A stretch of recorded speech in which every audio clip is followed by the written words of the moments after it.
What is going on, guys? DJ PRS here, and Merry Christmas, Happy Holidays, all that jazz.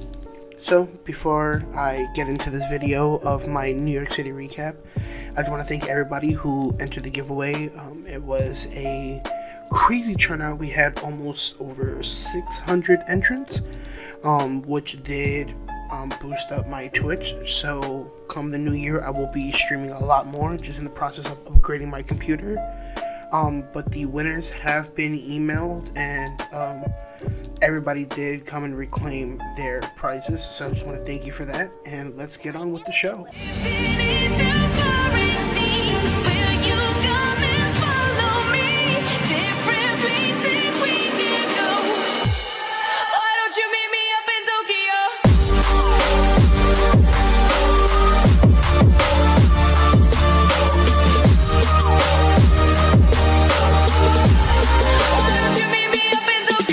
Alrighty, so I'm just gonna do a quick recap and a couple of slideshow things here and there. The trip to New York City was a blast. The first few days I spent time with family, so I'm not really gonna get into that. That is more of a private setting. But I did enjoy my time that I spent with Mike's Monster Gaming, staying over at his place, and also meeting a whole bunch of people from Blockhead Gaming, also to the rest of the Switch and Play New York City guys. I also got to meet the amazing Monster Hunter New York City community, as well as some cool people from the Waypoint Cafe. So shout out to the Waypoint Cafe. They hosted an amazing tournament with the Switch and Play New York City guys. Great players. Also shout out to John Numbers, who won that. So if you want to see a crazy clip, check out this clip right here. Is live with the final smash. This is it. This can really be anybody's final smash now. I'm always getting into the constant grab. And with both of them with the final smash. And it hits. But she is not. Damn. And that is game with John Numbers taking the first round. That was incredible. That was... Palutena sticking to the offensive. John Numbers almost having to be on the defense at this point. John Numbers is quickly running away from Palutena as fast as he can. Palutena trying to stick to the he launches it. And game goes to R39. Let's go.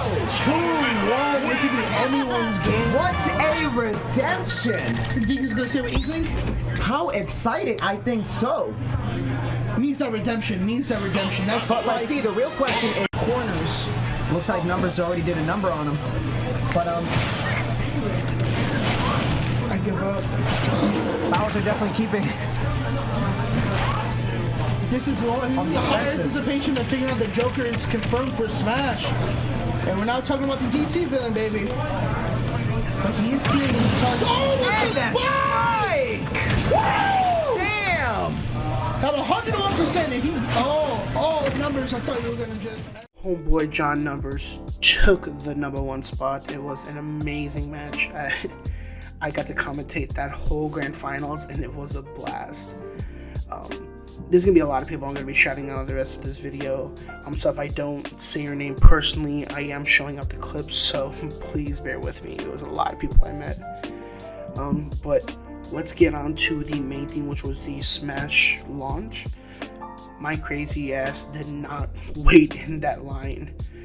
There was so many people, but I did get to go and meet some people in the line. Shout out to Kareem and Seuss. They came all the way down from the Netherlands. They waited in line. They were the top 100, and they were also the top 12 people to get a signed Ultimate Edition from Daddy Sakurai himself. So I thought that was amazing.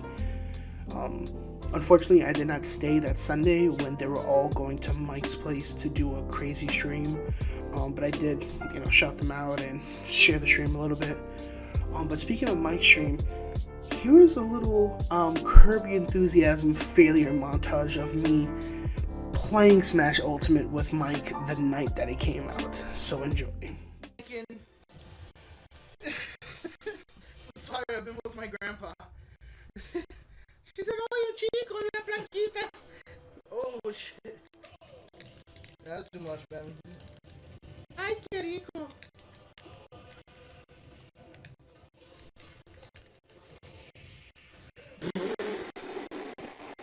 love Ivysaur. Now I'm on you too, babe. Wow.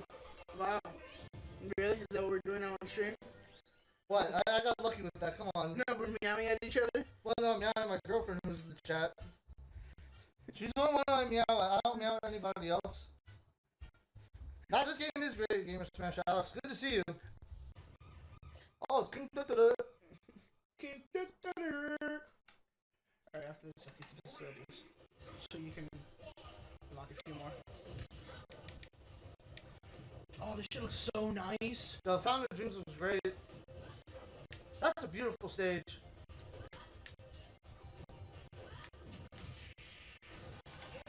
I got caught by the fucking penguin.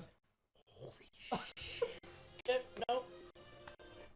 Clip that, Titus.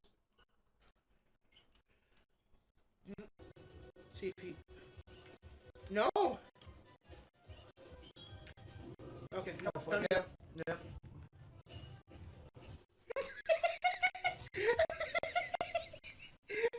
You never even tried my pizza. What the fuck was that? I don't know, Mike! I don't know! I'm not scared! No, hold on. 1 second. 1 second. Oh, no, I'm fucking dying right now inside. Someone please clip that. okay, no. Where would it...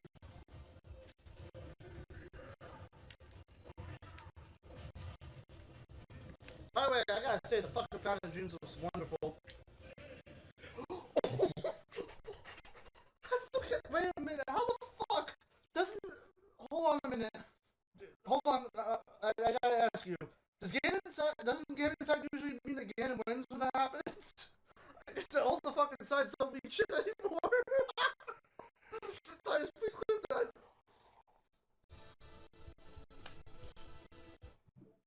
Yeah, personally on my Switch, I still have not unlocked all of the characters for that specific reason. The CPU is fucking crazy.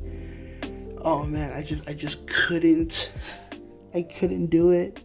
It was too hard for me, and I play this thing for a living. Man, I really want to just go back and play Melee, but I'm not gonna do that.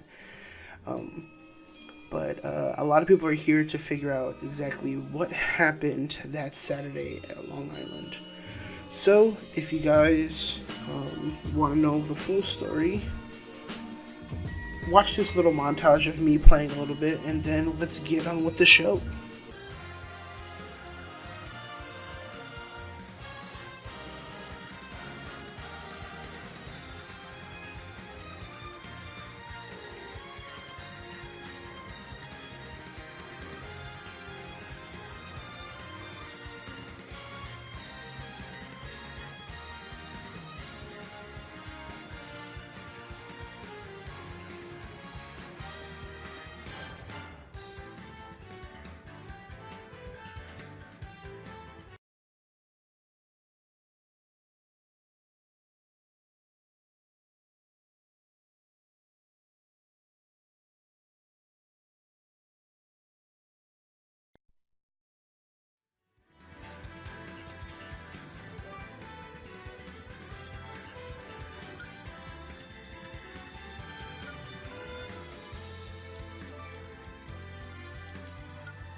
Okay, so as you can see, there's only one clip, and there's a reason for that.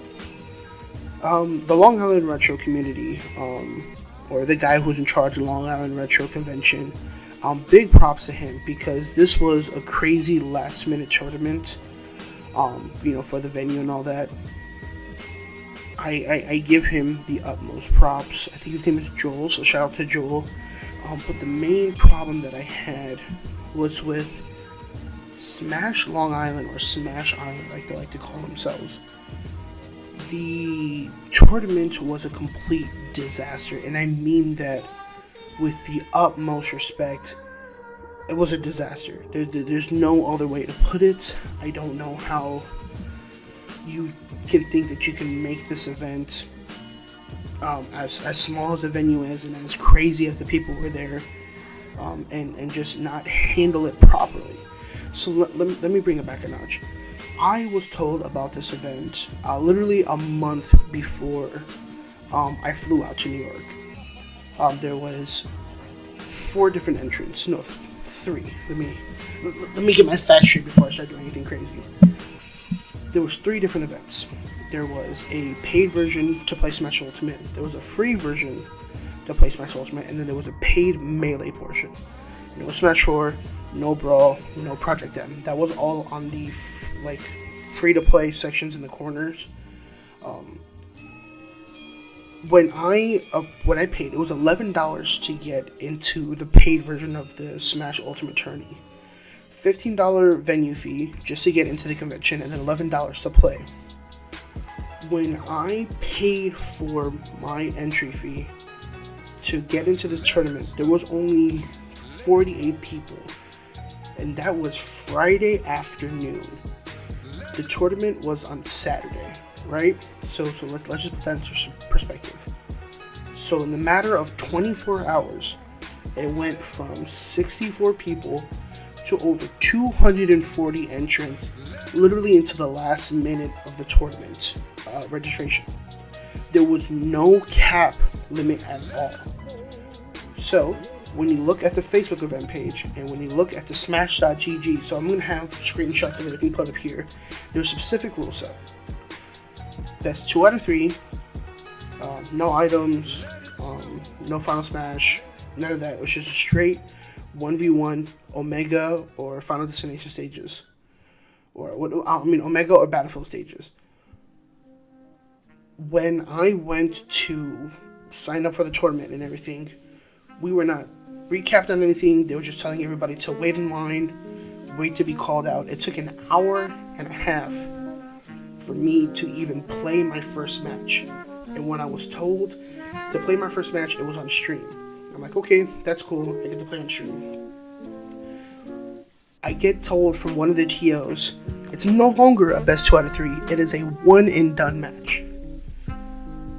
Why would you do that? Not only did I have to wait an hour and a half for me to even play my first round match, but now you're limiting English. You're making a limit and a restriction on how we're going to play the game. That is not how a tournament runs. You don't change the rules last minute because it's a convenience for you guys. Not only that, the tournament was supposed to start at 6:30. It didn't start till almost 8 o'clock. And they were calling names out left and right. People were getting so upset that they were leaving and not just even letting the TOs know. So that's bad on the players' part. But it's because of how the TOs were acting and doing that people just left and no longer cared about the tournament. They lost their $11. I played my first match. I win. I won on stream. That's awesome. Waiting for my second match. Waiting. I get annoyed. I go up to the front and I go, when's my second match, man? We've been waiting. Mind you, it's already going on almost 10:30, 11 o'clock. The venue closes at midnight. People are still in their round 2 matches. I'm annoyed at this point. So I play my second match. I lose by a stock, and then say, okay, now wait for the losers bracket. Dude, there is no time for a losers bracket at this point. You guys jeopardize it so much that there's not going to be any time. So what do? I wait for my name to be called again for losers bracket. They said we're going to call a name over on the megaphone. They never called the name. So I'm sitting, chilling with Blockhead Gaming, playing some free-for-all, did a home run derby contest, never got called. They said, oh, we're just ending the bracket today.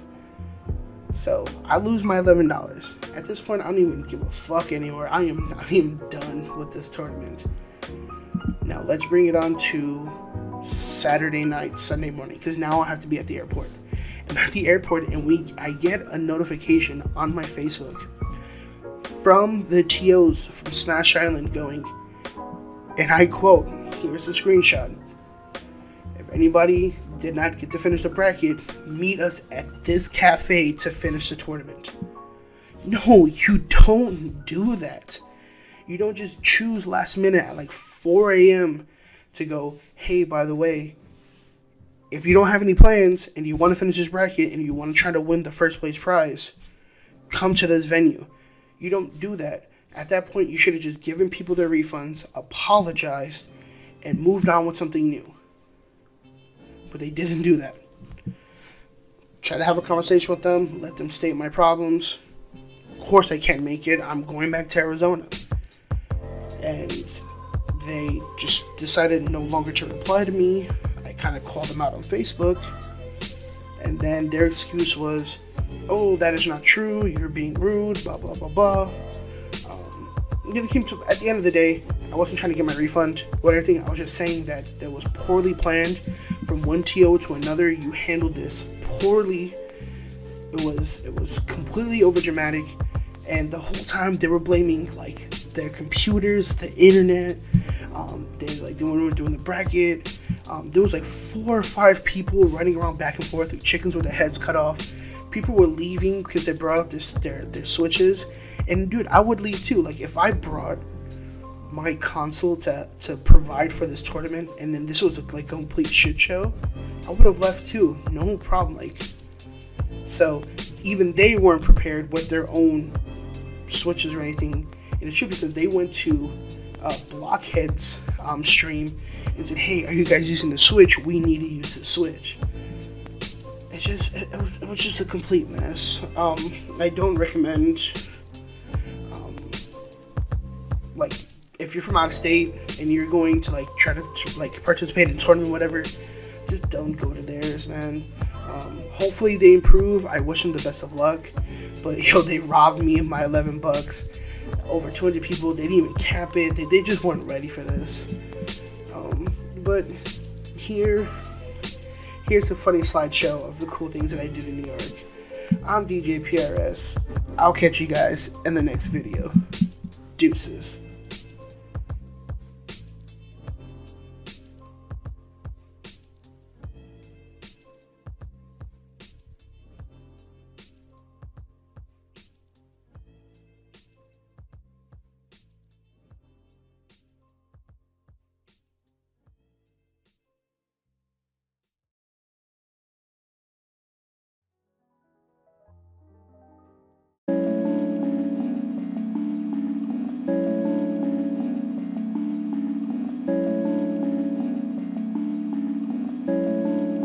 Square made the beat.